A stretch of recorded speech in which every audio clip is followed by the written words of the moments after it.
This hearing will come to order. Without objection, the chair is authorized to declare recess at any time. Good morning and welcome to the hearing of the Subcommittee on Research and Technology to explore the major areas of research at the National Institute of Standards and Technology. We are delighted to have Dr. Walter Copan here today, and we look forward to learning more about how Congress can help this agency in its mission to advance U.S. competitiveness. Thank you again, Dr. Copan, for joining us today, and we're most looking forward also to your testimony. As many of you know, I am a big fan of NIST. This agency plays a key role in promoting U.S. innovation and competitiveness by advancing measurement science, standards, and technology. Many of you have also heard of NIST's essential work in important industries of the future, like artificial intelligence, quantum computing, and the bioeconomy, and its notable work to improve cybersecurity across the nation. We are all indebted to NIST for their great work in these areas. However, the agency has played an essential role over the last century in dozens of activities that are sometimes less attention-grabbing, but also just as important. NIST's reference materials, technical standards, measurement and calibration services, and technical guidance help validate the safety and function of most of the objects around us. Most of the objects around us in both of our homes and our businesses. One of the many important functions of NIST is managing the Hollings Manufacturing Extension Partnership, or MEP program, which is a federal state industry partnership that works with local manufacturing communities to strengthen U.S. manufacturing. The Michigan Manufacturing Technology Center, an MEP center located in my district in Plymouth, Michigan, run by the tremendous Mike Coast, has helped its small and medium manufacturing clients create and retain nearly 11,000 jobs. This center is a national leader in helping manufacturers establish cybersecurity programs, which are critical for manufacturers to protect both their operations and the devices they produce. Another valuable manufacturing program managed by NIST is the Manufacturing USA program that we were able to reauthorize in December. And I am pleased that NIST is ready to support a new institute in fiscal year 2021.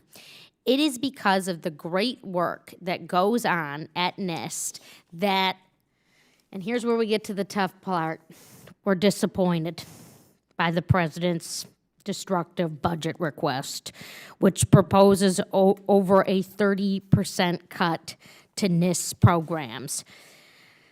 So this budget would entirely eliminate the MEP program. I can't even believe I'm saying these words. And cut off funding for the Manufacturing USA Nimble Institute in Delaware. Nimble, the National Institute for Innovation in Manufacturing Biopharmaceuticals.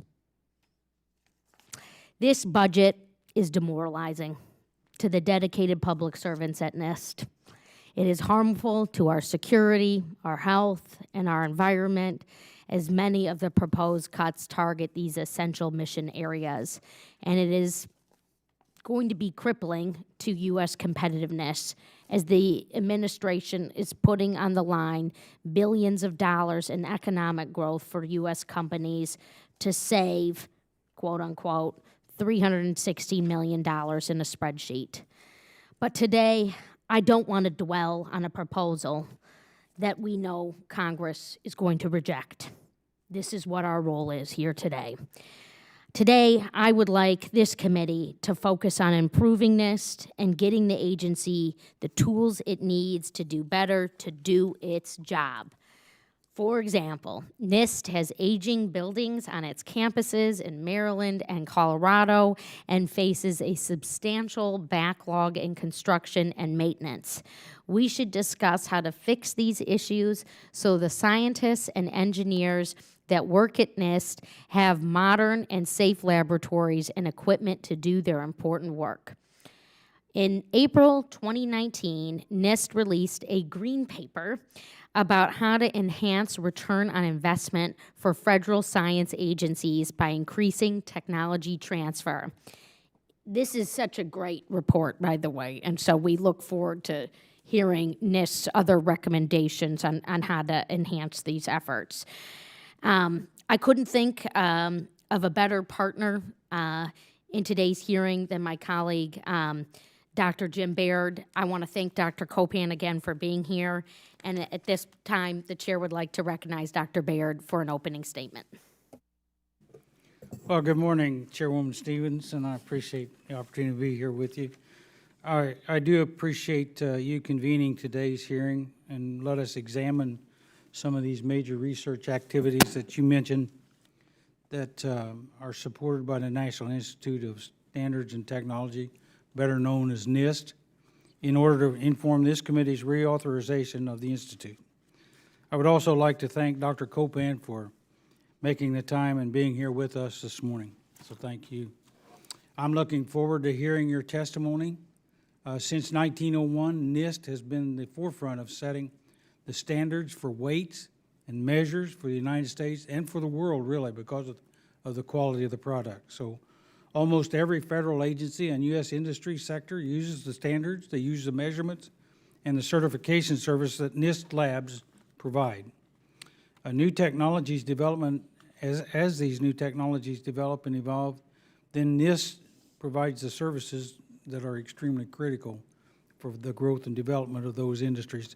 NIST plays a key role in the development of the industries of the future, including artificial intelligence, 5G networks, quantum computing, and advanced manufacturing. In the last year, NIST has been a key contributor to developing a national strategy for AI, participating in interagency coordination and building the foundation for trustworthy AI systems. As global competition grows, it is essential that the U.S. invests in the research and development programs that focus on these critical technologies. I was pleased to see that the President's budget request prioritizes investments in these key areas, including nearly doubling NIST investments in AI. These investments will launch discoveries and advances that will significantly affect America's economy in the coming decades.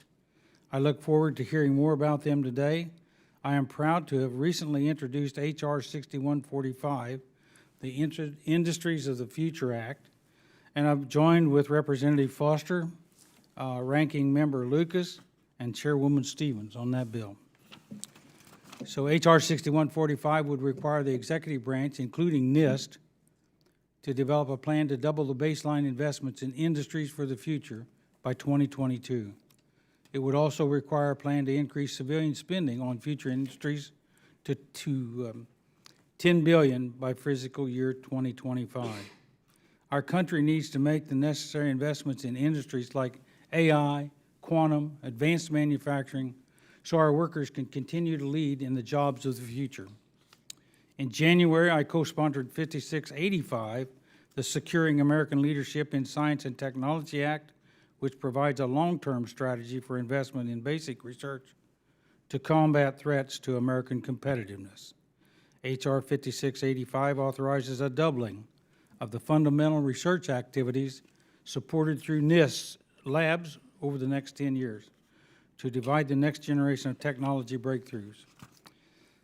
It provides NIST with the mechanisms to address the crippling facilities maintenance backlog and provides funding for the infrastructure needed to conduct cutting-edge science. Lastly, it capitalizes on the great work that NIST did in developing a return on investment green paper that the Chair Lady referred to, and provides some technology transfer reform in order to enhance our nation's return on investment of federally funded research. It is my hope that this committee moves forward in considering a reauthorization of NIST and it will take some time to consider the proposals included in H.R. 5685 and H.R. 6145. This committee has a long history of supporting NIST work, and I believe there are many provisions that can have bipartisan support within this committee. I again would like to thank you, Dr. Copan, for being here this morning, and I yield back the balance of my time. The chair now recognizes the chairwoman of the full committee on science, space, and technology, Chairwoman Johnson, for an opening statement. Thank you very much, Chairwoman Stevens and Ranking Member Beard, for holding this morning's hearing to inform our reauthorization of the National Institutes of Standards and Technology. And I want to welcome and thank Dr. Copan for his testimony. We recognize it can be challenging for the heads of our nation's great science agencies to come before Congress to defend indefensible budgets. The purpose of this hearing is not to dissect the administration's myopic and harmful budget request for NIST. Rather, it is to highlight the critical work of NIST to advance our nation's economic competitiveness, national security, and well-being. The National Institutes of Standards and Technology plays a critical role across so many aspects of our economy and society. Many of the efforts that this budget seeks to reduce or eliminate are activities that our constituents have never heard of, but that are essential nonetheless. This includes everything from improving the reliability of forensic evidence used to prosecute dangerous criminals to ensuring our healthcare providers have accurate information about our DNA when giving us life and death medical advice, to protecting factory floor workers from malfunctioning equipment. NIST support for research and standards for disaster resilience also helps protect communities across the nation. Through its Urban Dome program, the agency is developing methods to reliably measure greenhouse gas emissions so we can develop smart climate mitigation strategies. I am sure many of you have heard of NIST work in artificial intelligence and cybersecurity. NIST also does important work to develop digital identity management systems, protect voting machines, enable the deployment of smart electricity grids, and secure our manufacturing supply chains. One of the important programs that I want to highlight is NIST work operating the National Advanced Spectrum and Communications Test Network, or NESTIN. For the last few years, this committee has been conducting oversight of FCC plans for the 24 gigahertz band that could degrade the accuracy of weather forecasting. The dispute between NOAA, NASA, and FCC is largely due to disagreement over the methodologies of competing studies. It is my belief that NIST, with its reputation for neutrality and scientific rigor, could use NIST to help other government agencies better understand spectrum interference. Finally, I echo the comments of my colleagues that NIST cannot be expected to carry out any of this work in decades-old facilities, some of which are unsafe, none of which are worthy of the world-class scientists who populate them. It speaks to their dedication to the mission of NIST that these scientists remain at the agency instead of moving to modern labs and higher salaries in industry. I want to express my gratitude to all of NIST employees and Dr. Copan, whose leadership has helped to prop up the agency morale through challenging times. As this committee considers a reauthorization for NIST, we must ensure that the understandable excitement around industries of the future does not overshadow all of the other important work going on at NIST and the critical facilities that enable that work. In closing, I want to thank you, Dr. Copan, once and again, and I look forward to the discussion. Thank you. And at this time, I now recognize Ranking Member Lucas for an opening statement. Thank you, Chairwoman Stevens and Ranking Member Baird, for holding today's hearing on reauthorizing the National Institute of Standards and Technology, or NIST as we all know it. American businesses and consumers depend on the work done by NIST, and I appreciate that Dr. Copan is here today to give us a greater insight into that. NIST is unusual in that it doesn't have the same name recognition of bigger government agencies, and yet its work touches the lives of every American every day. Standardized, accurate, trustworthy weights and measures are critical to everything from medical tests to accurate GPS directions and from auto manufacturing to cybersecurity. They impact roughly half of the U.S. GNP. Especially, NIST work is the foundation on which U.S. competitiveness grows. NIST core measurement science programs aid American businesses in overcoming technical obstacles, I should say. Maybe I'm the technological obstacle, but overcoming technical obstacles, fulfilling an essential role that companies cannot do themselves.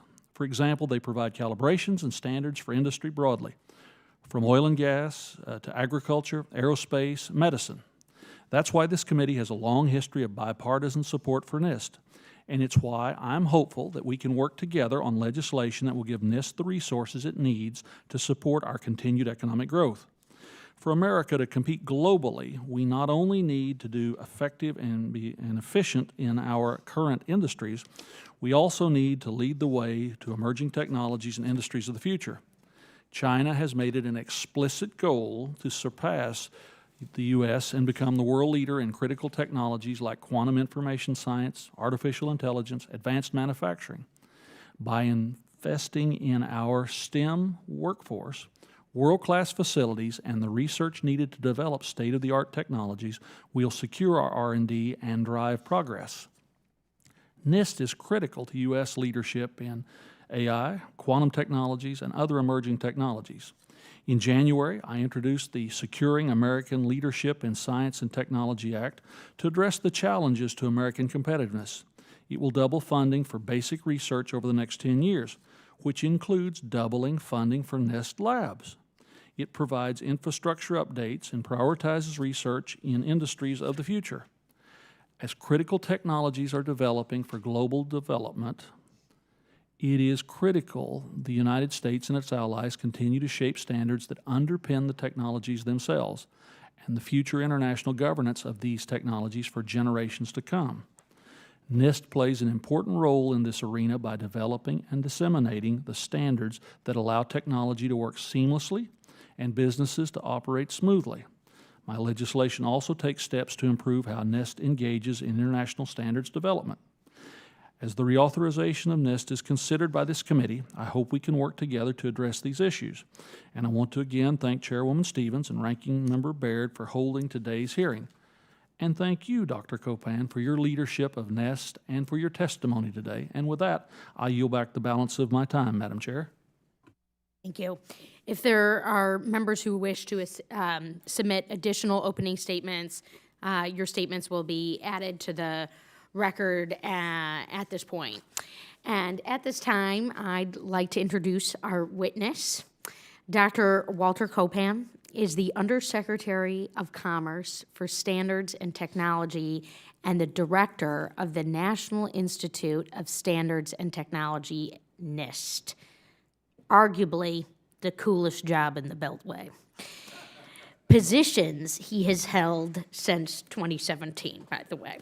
So as NIST Director, Dr. Copan provides high-level oversight and direction for the agency. Prior to joining NIST, Dr. Copan founded and served in leadership positions for several innovation and technology transfer organizations and companies. Dr. Copan was formerly a managing director of technology commercialization and partnerships at the Department of Energy's Brookhaven National Laboratory and principal licensing executive for technology transfer at DOE's National Renewable Energy Laboratory. Dr. Copan earned dual BS, BA degrees in chemistry and music, and his PhD PhD is in physical chemistry, all from Case Western Reserve University. Dr. Copan, you will have 5 minutes for your spoken testimony. Your written testimony will be included in the record for this hearing, and when you've completed your spoken testimony, we will begin questions, and as you know, each member will have 5 minutes for questions. Thank you.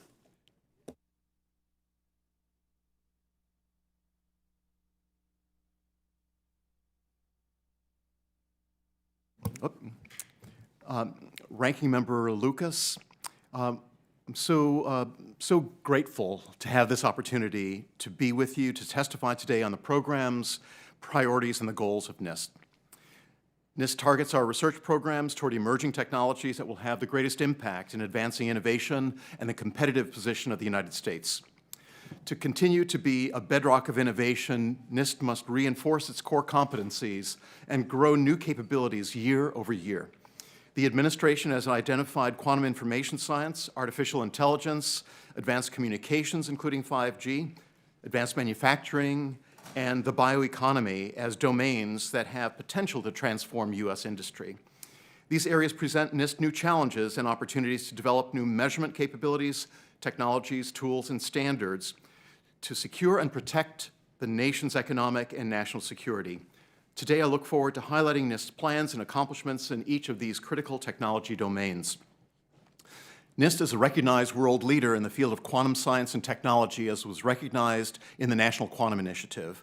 The expertise of NIST scientists and the unique capabilities of our facilities are leveraged closely with partners in academia through NIST's network of joint institutes in Colorado and Maryland. Last year, NIST established the Quantum Economic Development Consortium, the QEDC, in partnership with SRI International. QEDC brings together industry to expand U.S. leadership in quantum R&D and the emerging quantum industry in computing, communications, and sensing. An important goal for NIST is to develop the foundation for confidence and trust in artificial intelligence toward new research outcomes and an expanded commercial marketplace.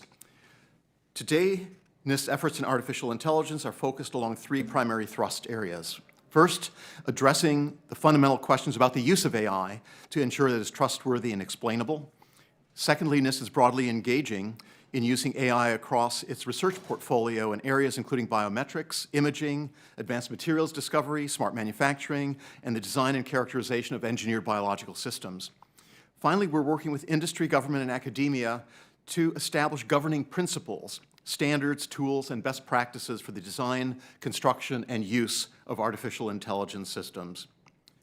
NIST programs in advanced communications support reliable, secure, high-speed wireless and wireline communications critical to U.S. economic competitiveness, safety, and security. NIST measurement science research and support for the development of standards accelerates the deployment of next-generation communications technologies, including 5G. NIST is committed to solving the measurement and deployment challenges of this fast-moving field to help the U.S. achieve and maintain global leadership in these areas, and to help U.S. industry establish manufacturing capabilities needed for domestic market supply. Our broad portfolio of activities in advanced communications includes the National Advanced Spectrum and Communications Test Network, NASTN, as mentioned by Committee Chairwoman Johnson, and also the Public Safety Research Program, the PSCR program that's supported by Spectrum Auction Funds.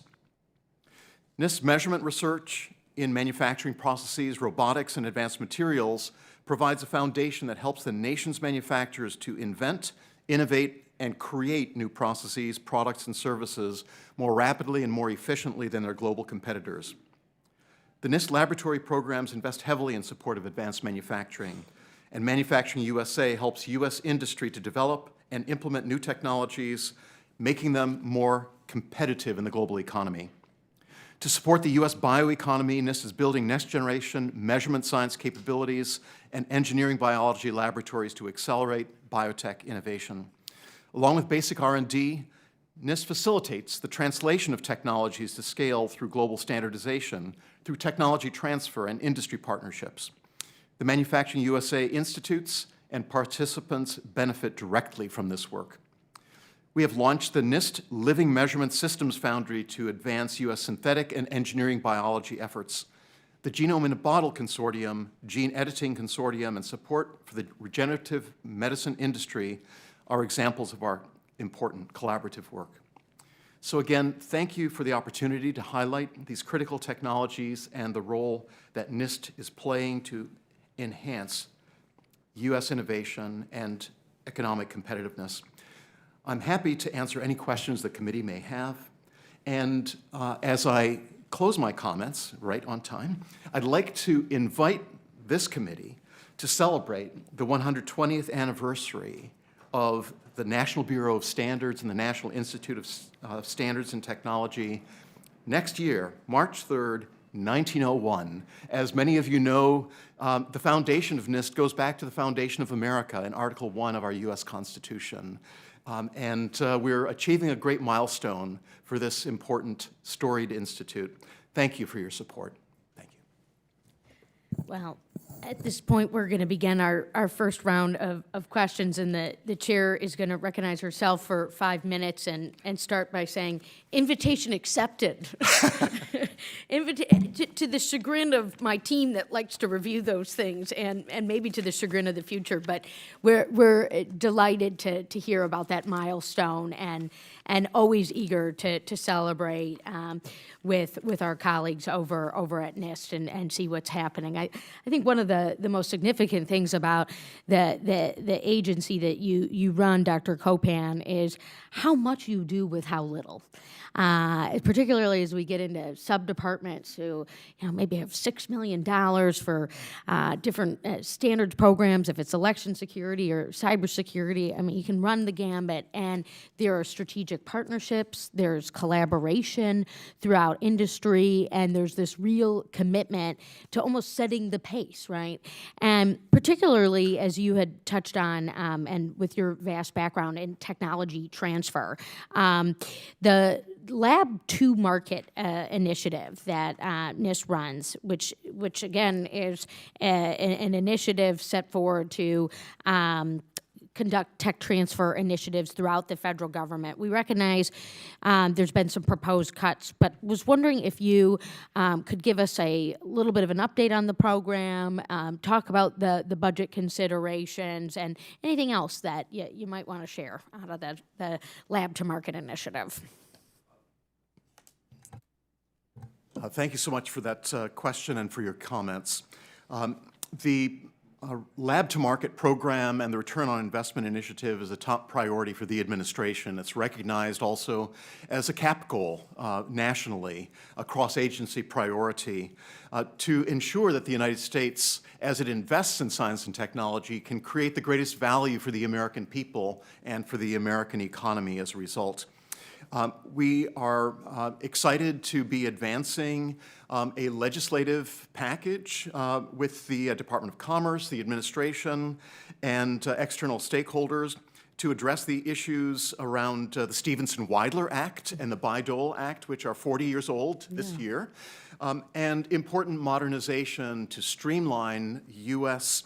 innovation is called for in the Green Paper findings that were referred earlier in this hearing.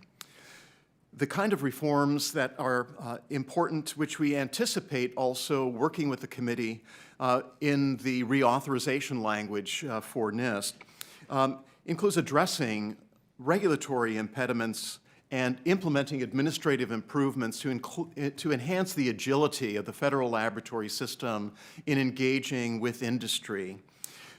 The ability also to have broader rights in intellectual property protections, including software copyright, which is so important for the U.S. innovation economy in our digital age.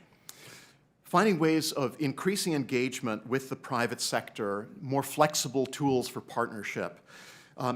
Building a more entrepreneurial R&D workforce. We know that so much job creation in this country and globally is created by the entrepreneurs, of which I am a member of that cadre. Providing more innovative tools and services to make technologies easier to find, to reduce the administrative burden on our universities and our federal institutes through modernizing information technology tools and systems such as iEdison, which NIST has committed to work on a transition from the National Institutes of Health to reduce the administrative burden and improve the productivity of that tool's use. And lastly, to continue to benchmark globally to ensure that we're measuring the impacts of our federal science and technology investment in the U.S. economy. There are many more things that I can cover that relate to the Return on Investment Initiative, as well as the other implications to the NIST budget. Yeah, and does the OMB plan to release guidance based on the green paper on return on investment? Are we waiting for them to give us some guidance? We are in the midst now of advancing the draft legislative proposal that this committee will be considering, together with the sister committee in the Senate. And we look forward to providing updates as soon as that's available. Okay. And the green paper was also giving NIST a singular authority to propagate the rules under Stevenson-Weidler. Yeah. So would this change enable NIST to accomplish more for the federal R&D enterprise? Is that? Yes, it's been recognized actually by all of the federal interagency, the importance of having a coordinated approach, and the view that is shared across the interagency, including the Lab to Market Subcommittee of the National Science and Technology Council, is that the role that NIST plays is one that's valued. It's team-building approach across the federal sector, which is appreciated. And it allows us to achieve greater harmonization in technology transfer tools, practices, approach, and sharing and implementing best practices across the federal interagency. We're all about efficiency. And with that, my time is up, and I will go to Dr. Baird for 5 minutes of questioning. Thank you, Madam Chair. Dr. Copan, you mentioned in August of 2019 that the President named bioeconomy as an R&D priority for 2021. Could you elaborate on what work NIST is doing and engaged in to support that U.S. bioeconomy? Indeed. Thank you so much. The bioeconomy is absolutely central to the work that NIST does. It is the central theme of our materials measurements laboratory that supports underlying technologies and measurements for precision medicine, for medical imaging to accelerate our understanding in synthetic biology and genomics. NIST is also building next-generation measurement science capabilities and engineering biology laboratories to accelerate responsible biotech innovations. We mentioned earlier on, Chairwoman Johnson actually mentioned some of the work that NIST is doing that relates to forensics and DNA testing and providing a foundation of trust in the analysis of DNA for a wide range of purposes, including to support our justice system in this nation. NIST is also the sponsoring agency for the National Institute for Innovation in Manufacturing Biopharmaceuticals, or NIMBL, with the University of Delaware. It's an institute that is seen as wildly successful and has broad support from industry and from academia, as well as the community of donors that cares deeply about the future of the bioeconomy. And of course, as we know, NIMBL is one of the 14 institutes within the Manufacturing USA network that's such an important part of this nation's efforts in advanced manufacturing, including the translation of technologies from the laboratory into the bioeconomy marketplace. Thank you. Over a quarter of Indiana's total gross state product, $102 billion a year, comes from manufacturing. Could you tell us what NIST is doing to help these small and medium manufacturers, like those found in my home state, to adopt and implement these new technologies, such as smart manufacturing systems? Thank you so much, Ranking Member Baird. The work of the Manufacturing Extension Partnership, the work of the Manufacturing USA Institutes, and indeed the coordination between those advanced manufacturing programs focuses on the needs of U.S. small and medium-sized manufacturers. focuses on the support for the entrepreneurs of America that drives so much translation of new technologies from the laboratory into the commercial marketplace, including in Indiana. It's so important that we look at the provision of new technologies through these types of programs and systems to enable industry, our small and medium-sized manufacturers, to have access to techniques such as digital manufacturing, additive manufacturing, and focused on the quality of the products that come from the additive manufacturing enterprise. We're in the era of the digital economy, and certainly digital manufacturing is absolutely essential to what's sometimes been called Industry 4.0, as we look at the intersection between robotics and artificial intelligence with the manufacturing sector. The Manufacturing Extension Partnership and NIST directly work closely with our nation's small manufacturers, including in Indiana, to provide them access to these tools, capabilities, and shared services. And the other element that's so important is to provide security, cybersecurity, to the small manufacturers of this nation, because we know that the probability of failure of those small enterprises, if they are the victim of a cyber attack, is very, very high indeed, as statistics show us. So thank you. I've got about 29 seconds, and I don't know whether you want to make a comment about advanced manufacturing. Maybe I just share with you that I'm impressed as I tour the facilities in my district, the capabilities in the manufacturing, and so I guess I'll just say thank you and I yield back. Thank you. Thank you. At this time, we'll recognize Chairwoman Johnson for 5 minutes of questions. Thank you very much. Doctor, the 2019 NOAA and NASA and the Navy all claim that the FCC's plan for the 24 gigahertz band could degrade the accuracy of weather forecasting. The FCC denied these claims. Part of the reason for this was disagreement over methodologies of competing studies that showed these results. NIST has a communication technology lab and operates the National Advanced Spectrum and Communication Test Network. Is it correct that NASTN did not do any studies about spectrum emissions in the 24 gigahertz band? Or how could NIST spectrum studies have helped to resolve some of these interagency disagreements? Thank you so much for that question, Chairman Johnson. The NASTN, as we know it, the National Advanced Spectrum and Communications Test Network, is a national resource to address questions such as the one that's been posed by our federal partners in regard to the 24 gigahertz band. NIST has met with colleagues at NASA, colleagues at our sister agency, NOAA, with the Department of Defense, and with other stakeholders to work toward outlining a definitive test program that could be conducted at NASTN. The value that an independent test facility such as that provides is unbiased analysis using a test methodology that's broadly agreed and communicated to the entire public of practice that cares about these types of issues, to ensure that the work is done in the light of day, that it's open, it's transparent, the results that are expected are highlighted and made broadly available to the community.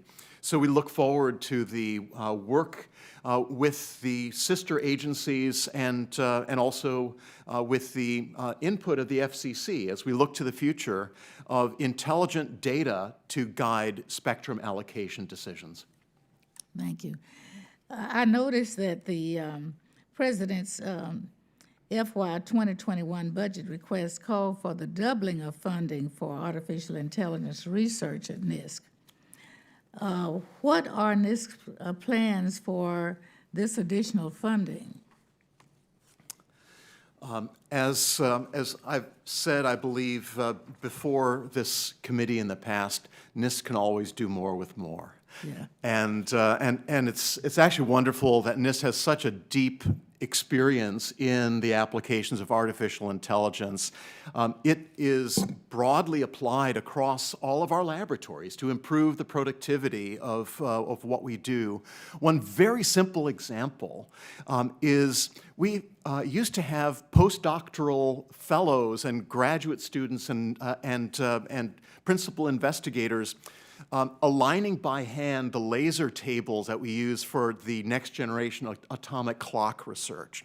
That is now done by artificial intelligence and machine learning protocols. It saves our researchers time and allows them to focus on the big questions. Artificial intelligence is clearly a strategic priority for us at NIST. There's much work to be done in developing tools to provide insights into artificial intelligence programs, as we've done also with facial recognition technology, in which this committee has had great interest. It's provided insight into statistical bias that comes from training sets and data sets that are used to establish artificial intelligence protocols. There's important work to be done in standardization so that the United States can lead the world in the application of artificial intelligence in a trustworthy and ethical manner. We are at the early stages of the world focusing on the power of AI and also needing to understand its limitations and biases. Our goal is to ensure that we will continue our fundamental research into AI systems, understand the performance of algorithms, providing test beds for things that relate to the industrial Internet of Things, to autonomous vehicles and how they perform with advanced sensor systems on the roads of America in the future. We are going to continue to apply AI to our research programs, to increase productivity at our labs, and to translate then those learnings for U.S. industry to continue to lead the world as we seek to capture the value of industrial productivity from artificial intelligence. Thank you very much. I yield back. And now we recognize Mr. Lucas for 5 minutes. Thank you, Madam Chair, and I appreciate the opportunity to visit with Dr. Copan.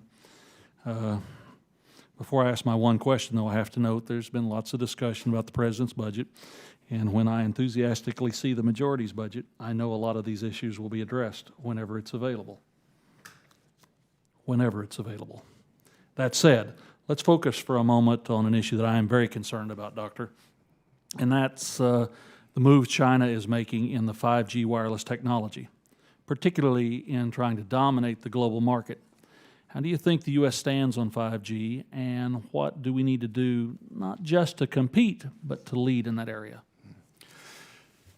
Thank you so much, Ranking Member Lucas. That's a very, very important question. And we have entered in the United States, as we know, a hyper-competitive environment with China as a lead in activities related to standardization. We see that in some ways the standardization process has been weaponized, where the free market economy that is represented by the United States, a private sector-led process that's coordinated by our sister organization, the American National Standards Institute, ANSI, which brings together many of the key players in the private sector, are looking now at more effective coordination within the United States, looking to incentivize also the engagement by U.S. industry in the standards process. We know that these are long-term investments that are made by U.S. industry as well as by the federal sector, led by and coordinated by NIST. We know that there are important rules for the standardization process, and we have seen that at times other players have bent or indeed broken the rules of fair play and standards. The United States needs to continue to utilize the standardization process to lead in the future. That includes more effective coordination, the use of tools so that standardization processes can be accelerated, and that greater information sharing amongst the standards players can lead to more effective consensus development around the standards that would benefit the United States and its private sector players, as well as others in the global economy. We want the best technologies in the world to win, and we want the United States to continue to be the leader in not only delivering those technologies, but securing the intellectual properties behind them and translating those into market value. The work that NIST is doing also involves a coordination across the federal interagency. We have been called upon by this committee and by others to continue our work to step forward, to provide greater coordination, greater training, and to work collaboratively across the entire federal interagency to ensure that the United States leads in standards for the future. We've already spoken briefly about artificial intelligence standards and the importance for the future, and NIST has responded to the President's executive order on maintaining American leadership in AI through the standards process. I believe that that's a very powerful document that NIST has developed in collaboration with participants from the private sector and across the federal government, as well as with academia.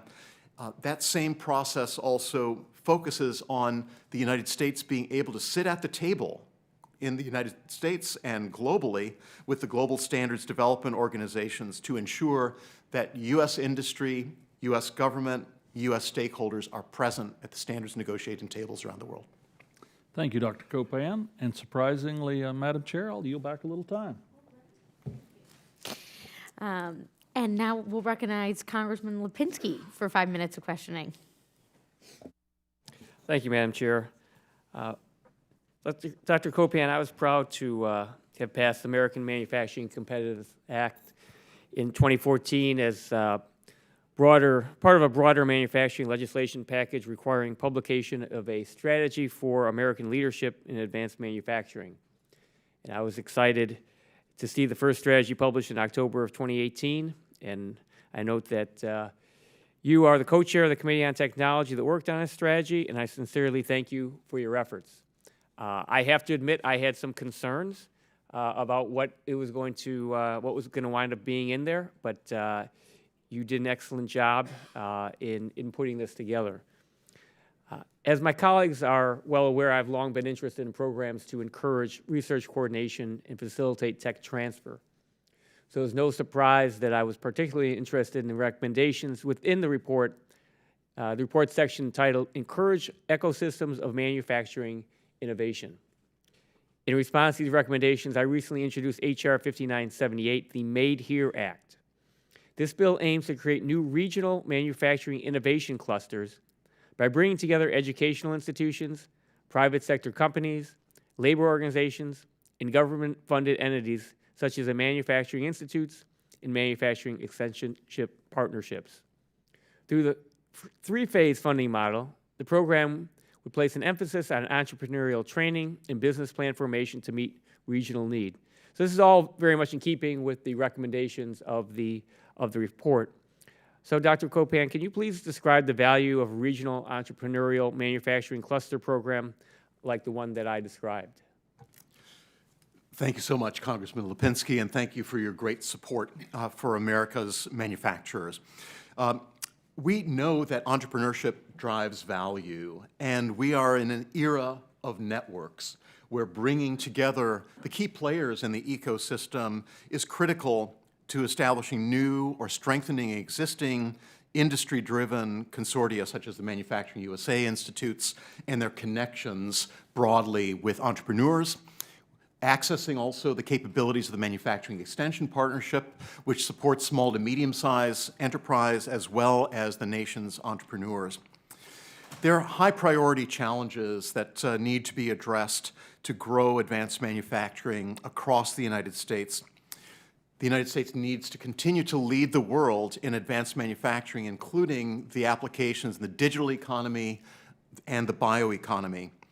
The value in technology-based ecosystems facilitate interactions between manufacturers, leverage federal funding much more broadly, much more efficiently, and promote cross-sector collaboration. These activities also create new important connections for the value of America's supply chain and for the resilience of the supply chain. That's an area that the NIST Manufacturing Extension Partnership has focused on greatly, in particular as we look at the threat of coronavirus, COVID-19, of which we are all aware. The resilience models for U.S. industry and U.S. small companies as well is something that's top of mind, and the resilience focus of NIST and the manufacturing extension partnerships can utilize these ecosystems across our nation to ensure that our supply chain and our advanced manufacturing programs remain strong and lead the world. Well, thank you. I would appreciate if there's something that the Made Here Act is something you can take a look at, and perhaps the help to build some support for this, and hopefully administration could really embrace this because it really is in keeping with the strategy that was that you had put together. Do you have any other thoughts to share about other recommendations of that strategy that we should consider as we prepare for the NIST reauthorization? Thanks so much for that question. I am very familiar with the Made Here Act, and I'm delighted that NIST has been engaged in providing feedback. The nation's strategic plan for advanced manufacturing provides us an important roadmap. There are important elements for the future of building out a manufacturing workforce for America that is supported by the Manufacturing USA Institutes, and we are collaborating much more broadly now across the federal interagency to ensure that we focus on the workforce needs of the future. I look forward to working with you and with members of this committee to ensure that the legislation that's needed for the future and the robustness of U.S. manufacturing that will build upon the National Advanced Manufacturing Strategy and the great work of the interagency program is continued. Thank you for your work, and appreciate our work together, and look forward to continuing to work with you. Thank you. I yield back. All right, Congressman Boulderson, 5 minutes of questioning. Thank you very much, Madam Chair Stevens. Dr. Copan, good to see you, sir. I was proud to be an original co-sponsor of Chairwoman Stevens' bill, the American Manufacturing Leadership Act, which passed the House in July of last year. This bill would strengthen our nation's largest investment in advanced manufacturing, the Manufacturing USA program. I am pleased to see that in the President's budget request, the Manufacturing USA program was given a 60% funding increase. Could you speak to what new opportunities NIST could pursue with this increased funding for the Manufacturing USA program? And what could this increased funding level mean for small and mid-sized manufacturers? Thank you so much, Congressman Balderson.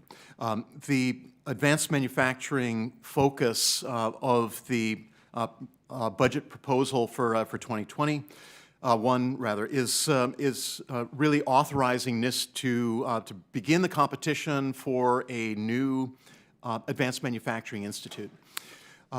We are excited about that potential. We're also excited about the new model that NIST has in the reauthorization of the Manufacturing USA program, because it provides us much greater flexibility in how we bring new centers and new partnerships together as part of the broader initiative for U.S. advanced manufacturing and Manufacturing USA.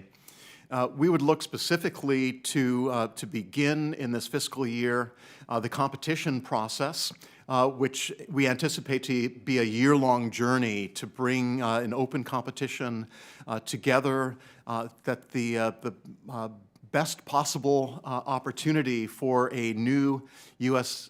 manufacturing cluster can be established.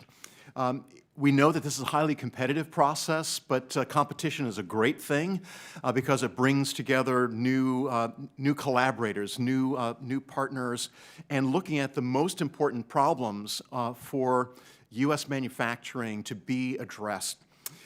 So it's really looking to continue NIST's great work in coordinating of the interagency process, the National Science and Technology Council's Advanced Manufacturing Subcommittee, which NIST co-chairs. And we're looking forward to that broad engagement in the process, the continuation, and the increase of funding that allows us to do even more for America in the future. Thank you for that answer. My follow-up question would be, and you spoke a little bit about the competition, but given the rise of the international competition in the field of advanced manufacturing, what could it mean for the United States if another country were to gain dominance in these techniques? We know that the rest of the world is watching what we do, and in many cases are emulating what we do in the United States. Having recently visited in Brazil for the Joint Commission on Science and Technology Cooperation between the U.S. and Brazil, it's very clear that there's been close collaborative efforts between the economies of the U.S. and Brazil in imagining what the advanced manufacturing systems of our respective nations will look like. We will continue to benchmark globally to ensure that the United States continues to have the information that we need to build the advanced manufacturing infrastructure of the future. Very clearly, we're pleased at the opportunity to increase funding in these areas, but we know that there are commitments that have been made, for example, by China as part of their Made in China 2025 program that calls for the build-out of 40 advanced manufacturing institutes. This in itself provides us an opportunity to see what China is doing. They have in many cases duplicated the types of institutes that we have in the United States, and including the same names for the institutes.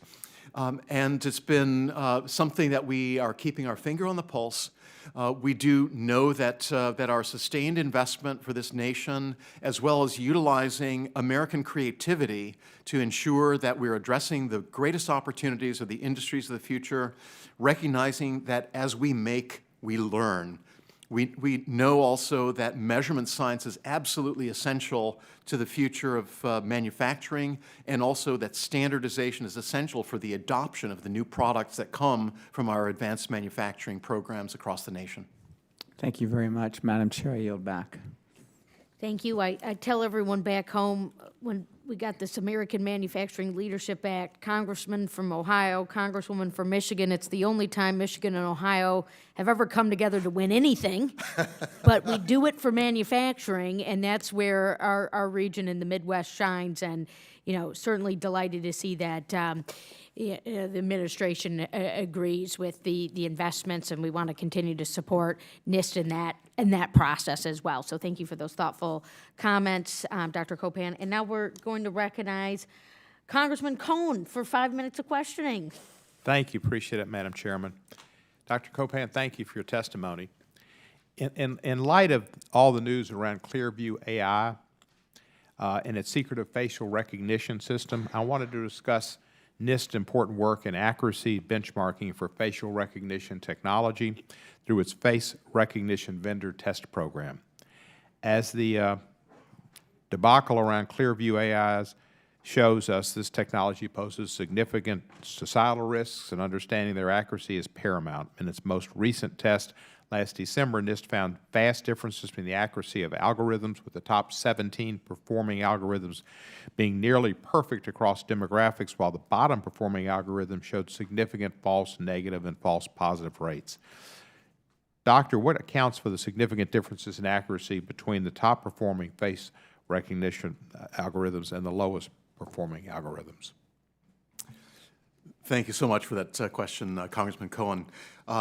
NIST is excited to provide the insights into the direct performance of facial recognition and other artificial intelligence programs, including the performance validation and the performance testing in an unbiased way, as NIST does.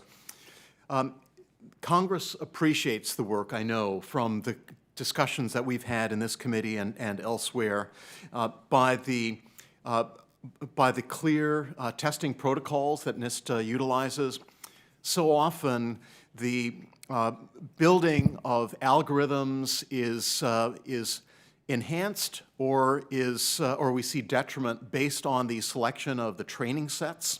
NIST provides the validation testing, and we don't give the answers to the test. That is, we don't allow the artificial intelligence producers to actually game the tests by providing them the tools to validate them. We do that on an independent basis, and it's a very important relationship of trust that NIST has with the community of practice in AI. It's important to provide ongoing reports to policymakers to understand the strengths and the weaknesses of various systems, but it's also very important feedback to industry so that they can develop algorithms and training sets that are much more robust in the future, tools that can utilize cloud-based solutions for artificial intelligence to take advantage of massively parallel computing. And so we look forward to continue to provide unbiased insights into the performance of facial recognition technologies, and are delighted to partner with Congress as well as with industry to provide these insights.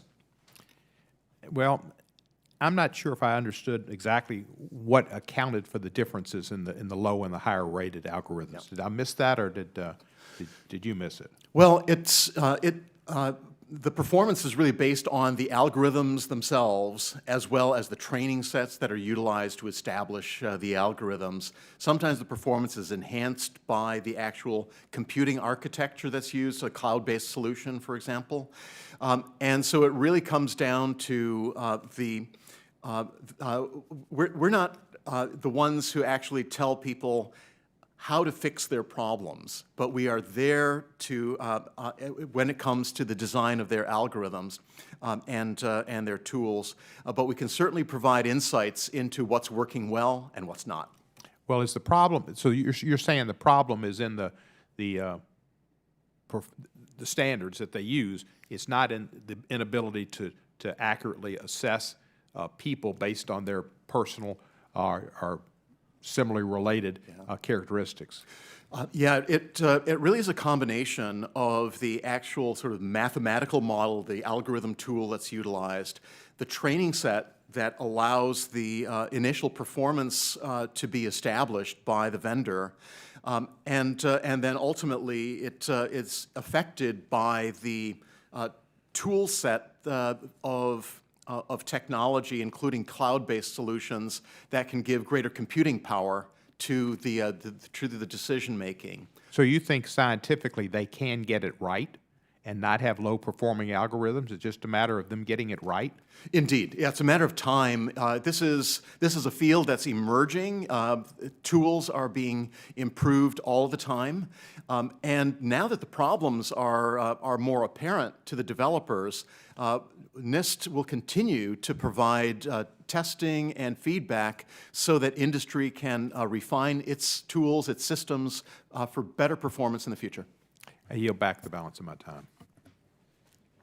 Chair now recognizes Congressman Gonzalez for 5 minutes of questioning. Thank you, Chairwoman Stevens and Ranking Member Baird. Also want to thank Dr. Copan. Thanks for coming back and for your testimony. As you know, last August, NIST released a plan for prioritizing federal agency engagement in the development of standards for AI. A few of my colleagues and I wrote a letter to you in December urging NIST to work collaboratively with industry and stakeholders in developing useful frameworks. In your response, you mentioned NIST was considering follow-on workshops to bring together the government, industry, and academia. Just quick status update. How are things progressing on that front? What next steps are imminent? Yeah, thanks very much. And as you know, NIST works collaboratively with industry and across the federal sector, with academia as well, to convene the stakeholder community. We've held actually a series of programs and workshops very recently. NIST was also at the RSA conference in California that allowed the community of practice to talk about the development of tools and systems for the future. We look forward to continue to hold programs and workshops, and also providing the testing tools as well on an increasingly focused basis. We know that this is something that NIST is called upon to do from the executive order, and also having a broad range of tools for the broad range of applications. We've spoken at some length now about facial recognition technologies, but biometrics more broadly. Yep. Our utilization of systems for positive identification, and so many applications also in the biological laboratory, and also our ability to utilize protocols such as machine learning to quickly identify deep fakes, which are becoming an increasing concern for our nation as we also look to the election process coming ahead. Yeah, thank you, and we look forward to following your progress on that. Thanks. Another thing that you've mentioned is the notion of international standards and participating in international standard-setting organizations. I think that's critical. The book Tools and Weapons by Brad Smith that came out recently, I think frames technology well, right? It's not good or bad. It's how do we apply it? Right. As I look at the technologies of the future and the incredibly powerful technologies of the future, I think we all know that it's incumbent that Western values, Western democratic values, ultimately dictate the standards for that future. That being said, how have we progressed within the international community? What steps do we need to take? And how important is it that we are the dominant player economically or technologically in being able to set those standards or influence the dialogue? Yeah. Thank you so much, Congressman Gonzalez. It's an exciting time, as we know. Standards drive commerce and global trade. It's important for the United States to be at the leadership table. I'm delighted at the principles for artificial intelligence, for example, that were communicated through the Office of Science and Technology Policy. NIST has been a contributor in the development of the OECD guidelines for the appropriate use of artificial intelligence. It's important for the United States to understand the competitive dynamic globally in which we work. It requires us to organize more efficiently, recognizing that we are still a private sector-led standards process, and that we respect the role of the private sector. But it's important for the government. In this case, the role of NIST is being called out time and again, that we need to stand up even more strongly as a close partner to industry at the standards tables. And I'm delighted to say that NIST is involved in standards organizations globally, each of the key ones, nearly 1,500 standards committees has representation from NIST and support from NIST. It represents a major investment by our community, and we recognize that that's something we need to continue to step up to assure American leadership globally. Great, and we look forward to continuing to support your work in that endeavor, critically important. And with that, I yield back. At this time, Congressman Foster, 5 minutes of questions. Thank you, Chairwoman Stevens, Ranking Member Baird, and Dr. Copan for joining us today. Dr. Copan, I'd like to start by thanking NIST for its tremendous work on digital identity and to encourage you to expand this effort both nationally and internationally. The issue of digital identity and the need to reliably authenticate yourself online is becoming increasingly critical as more and more of our lives are lived online, from how we purchase goods to how we communicate with our loved ones or how we get our news. And fraudulent activity in these areas, from identity theft to inauthentic bots on social media to fraudulent transactions online, can only be prevented by providing citizens who wish one with a means of privately and securely authenticating their identities as a specific human being. And the secure digital ID will also be crucial to the implementation of digital dollars, which is something that I think where our country is going to have to get into to answer the Chinese competitive threat from digital Chinese currency.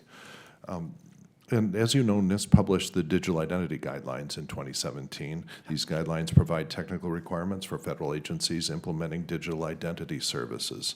These guidelines cover identity proofing, authentication of users interacting with government IT systems over open networks, and they define technical requirements in each of the areas of identity proofing, registration, authenticators, management processes, authentication protocols, federation, and related assertions. You know, this is really high-quality work, and I want to thank you for it. In addition, in 2015, NIST founded the Trusted Identities Group, TIG, which aims to convene, facilitate, and catalyze a private sector-led implementation approach to advance trusted digital identity solutions. And they're built upon 4 guiding principles, which I thought were well thought out, and also to enable government adoption of these by continually evolving our risk-based guidance and to encourage adoption of innovative technologies in the market. The 4 principles are that identity solutions should be first, privacy enhancing and voluntary; secondly, secure and resilient; third, interoperable, and this is where standards are crucial; and fourth, cost effective and easy to use. Now, my office is working on legislation to direct NIST to create standards for online authentication. And can you talk about how your digital identity guidelines might help you in that project? Thank you so much, Congressman Foster. We are very proud of the work, indeed, that NIST has done. You refer to also NIST's special publication 800-63, which has been updated.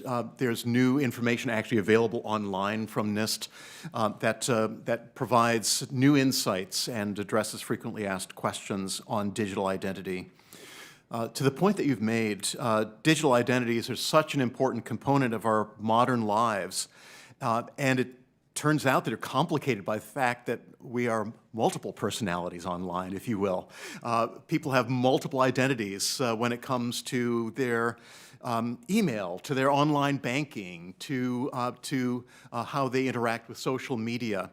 And these identities are so important to be preserved. Sometimes it requires a surrendering of certain information to access services. And so we are very pleased at the foundational work that NIST has done regarding digital identities. The entire federation process as well that allows the conveyance of authentication across network systems is absolutely essential to get right.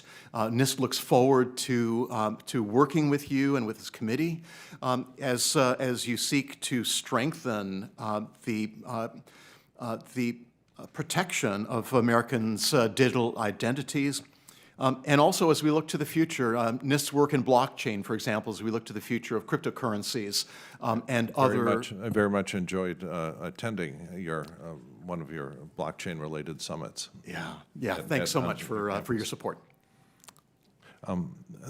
Also, I'd really like to encourage you to continue to work on this internationally as well. I mean, you know, just for example, at the upcoming G7, I guess G6 now summit, there's going to be significant discussion of central bank digital currencies, and having an international digital ID will be, you know, at the very heart of that discussion. Yeah.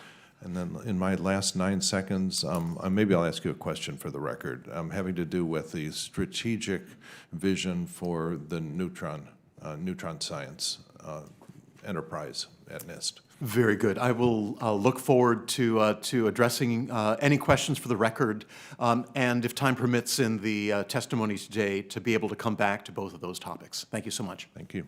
Yield back. Thank you. And Mr. Tonko, Congressman Tonko, recognizing you for 5 minutes of questions. Thank you, Madam Chair, and welcome, Dr. Copan. As some may or may not know, today is International Plumbing Day. For decades, NIST led research efforts to inform the basis for U.S. plumbing structure, design, and construction standards.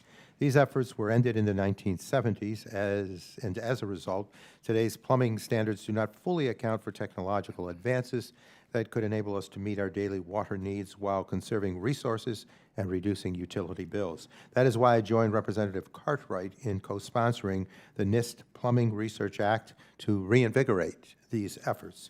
So, Dr. Copan, given NIST's history and its role in similar efforts related to energy efficiency and building codes, do you see a role for NIST in plumbing research, and what is standing in the way of NIST doing this important work? Thank you so much, Congressman Tonko. Really appreciate your support and your interest in this important topic. Yeah, plumbing is one of those things that is not seen as a glamour industry. but it's something that we rely upon for the quality of water that's delivered. And we know that with low-flow appliances and devices, that we need to take a fresh look at plumbing systems for the future. NIST has actually been meeting with the leadership of the industries, with the industry associations as well as those who look at future building codes and standards that incorporate guidelines for plumbing systems. We have a plumbing tower that has been essentially mothballed at NIST. It's something that was very useful for the development of the previous set of guidelines. We've also been sharing with the plumbing and the built environment community some of the modern work that NIST has been doing as well in how we analyze flow. Some of the new techniques for microfluidics characterization and the work of our physical measurements as well as our engineering laboratories is very focused on the ability to translate in the future some of these new technologies to help us understand and to do the work that's so necessary for the future of the plumbing industry. As mentioned earlier on, the appropriations that NIST receives, we will look forward to applying that appropriately to the important problems of the future. And we look forward to working with this committee and appreciate your leadership in the legislation for the future of plumbing safety, for water quality in this nation, and also to support the export markets of America's plumbing industry. We've seen by the work that NIST ANSI has been involved in global markets that it's actually helped the U.S. export business for plumbing, and we look forward to that collaborative work that would open up the door to new markets for the American plumbing manufacturers. Great. We think it's important to do, especially with this innovation economy. More and more Americans are living in crowded urban and suburban communities. Some communities are leveraging public and private sector dollars to invest in technologies to address challenges such as reducing traffic congestion, increasing efficiency of services, and fostering economic growth. I'm impressed by the terrific examples of smart cities in my district, such as the city of Schenectady, a terrific example of what we can achieve when we use technology and data to better serve our communities. However, for many communities, the risk of investment in smart technologies is still too great. There is still much work to be done to achieve greater implementation of smart city solutions. Federal government can play a role in addressing some of these risks, including barriers to interoperability and data sharing among the different public and private stakeholders and between communities that are looking to develop smart city plans. NIST launched its Global City Teams Challenge in 2014 as an effort to encourage collaboration and standards in the development of smart city technologies. What is the status, sir, of that initiative? NIST is proud of the work that it's done in the Global Cities Challenge and smart communities directly. We have been doing some, I think, very important work also as part of our advanced communications efforts, the Public Safety Communications Program, which links together work in smart cities with intelligent new technologies that allow the creation of cost-effective solutions for industry and also for communities, such as we have seen at the Boston Marathon. The challenge that was there was to deploy low-cost solutions that provide access to digital identification and so many elements of public safety. And so we look forward to working with you and also with this committee toward the future of the Smart Cities program in the nation and around the world. Well, thank you, and I just hope that NIST will continue to contribute to the development of standards for smart and connected communities. And with that, Madam Chair, I yield back. Thank you so much. Chair doesn't think she's ever heard anyone talk so eloquently about plumbing in her life. So, hats off to the congressman and the undersecretary. Before we bring this to a close, we're going to briefly open up for one more question on behalf of the chair and the ranking member that we had for you, Dr. Copan, which is that the budget request made pretty clear that there are maintenance needs of facilities on both NIST campuses. And many of the agency's buildings were built in the 1950s and 60s and are experiencing some of the similar deterioration as the nation's other major infrastructure is as well. And so NIST has a deferred maintenance backlog of over 700 million. And Dr. Copan, we were just wondering if you could speak a little bit about how this significant construction and maintenance backlog impacts both the science and standards development at NIST, as well as NIST's ability to attract top scientists. Thanks very much for that very important question. And indeed, the condition of NIST facilities are challenging. Over 55% of NIST's facilities are considered in poor to critical condition per Department of Commerce standards. And so it does provide some significant challenges for us. The latest number that I had is that the deferred maintenance backlog is over $775 million. It's always much more attractive to build something new than to maintain what one has. The infrastructure, including plumbing, is very, very important, but the kind of plumbing that we really care about is our IT infrastructure and the ability of our systems to have controlled climate. Temperature control is vital for many of the experiments that NIST metrology laboratories carry out. It's a testament to the resilience and the committedness of the NIST people that they can work in sometimes challenging, outdated environments. And once again, when you make a visit to NIST Boulder or NIST Gaithersburg, whether it's at our 120th anniversary or at any time, you'll see the good, the bad, and the embarrassingly bad. But we have wonderful people who care about the mission of NIST. They are true public servants. They're scientists. They're Nobel Prize winners who are working in these conditions, and people want to come to work to NIST. We are delighted at the commitment of our NIST people, the very strong collaboration that we have with the academic sector, with the industrial sector, but it becomes an increased challenge for us. As you know, there have been some creative solutions proposed. The development, for example, of a federal capital revolving fund has been one of the proposals that's been made. But having some certainty for the future in our ability to plan, we have 20-year plans for the NIST facilities that have been prepared, communicated, and this committee has also received information about those plans. We look forward to sharing more with you about those. We're also looking creatively at the combination of maintenance with lease options as well for some of our facilities, so that we can move more rapidly to have people cycle out of laboratories, begin the rebuilding renovation process. It's one of my top priorities as the NIST director to have our NIST people work in 21st century facilities that we can be proud of and that enable the important work of NIST for the nation. Thank you, Dr. Copan. Thank you for that additional question. And before we bring the hearing to a close, we want to thank you again.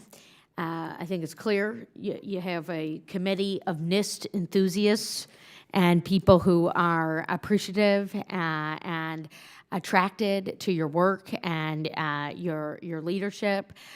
Today's robust dialogue covered the gambit, but it also speaks, I think, to the power and the impact of NIST. So On behalf of all of us, we're, one, so proud of you and so proud of the team and the dedicated scientists and the people who have devoted their careers to making this world a better place through proven expertise and love of standards and measurement and good technology. So the record is going to remain open for 2 weeks for any additional statements from members and for additional questions that the committee may have of you, Dr. Copan. And with that, Dr. Copan, you are excused and the hearing is adjourned. Thank you so much.